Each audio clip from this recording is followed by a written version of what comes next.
Back in 1990, I took a job at McDonald's so that I would have a little extra pocket change for cigarettes. At $5 an hour, with short 3-hour shifts, it funded a few packs a week. Amazingly, the best part about McDonald's was the teenage girls working there alongside me. The problem was that there were two equally beautiful girls who both seemed to like me, Katrina and Paige. Katrina was lithe with a shaved punk hairstyle, one long skinny braid hanging down to her chin. She was also sort of goth and powdered pale, and she wore black clothes, black shit kickers, and black cherry lipstick. Paige was also lissom, but perky and feminine, though she was obviously Asian, probably the child of immigrants. For some reason, I decided to pursue Katrina. I was barely pubescent and shy, so even though we flirted non-stop, I never made the moves that she longed for me to make. For she was no mere girl, she was a semi-experienced young woman. I remember when one time she slept over, we recited Romeo and Juliet, and a nervous me relegated her to the bottom part of my trundle bed. She had been aching for some loving, and I was too immature to express my desire.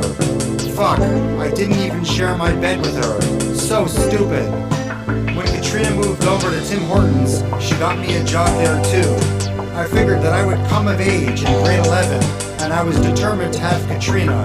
Unfortunately, when I presented her with a silver ankh on a leather thong that I bought at Dutchie's Record Cave, she said she couldn't accept it because now she had a boyfriend. She handed the necklace back to me, probably wondering why I had waited so long. And of course, I hadn't seen Paige since switching employers. Then one time, at a dance in the basement of a church, there was Paige, and I realized immediately that I had been chasing the wrong woman all along.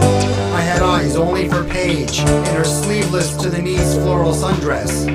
I approached her and asked her if she would dance with me.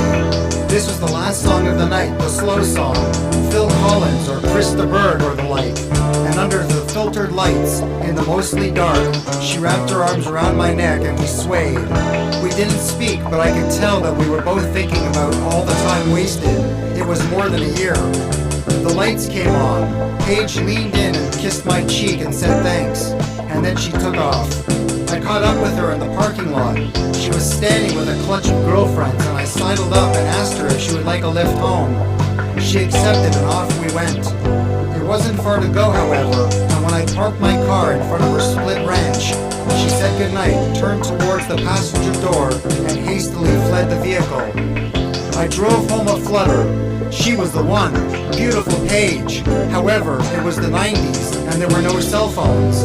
I didn't get her number, and we hadn't discussed future plans. We didn't go to the same school, and I didn't know her last name. When I hit my pillow, I really hit my pillow, and I cursed. I hadn't even paid attention to her street name or address. How would I ever find her? Mercifully, I knew the area. She lived close to me, and I wouldn't have to leave my town. But the devil was that all I could do was drive the streets of her neighborhood, hoping she would exit one of the houses or come walking down the street. She didn't, and she didn't. I kept an eye out for her for years, but she had left McDonald's, and they wouldn't divulge information about former employees. Paige and I never got together. Sometimes, even now, 35 years later, I drive down the streets of that neighborhood. Two girls who liked me. I have never been so lucky with women ever again.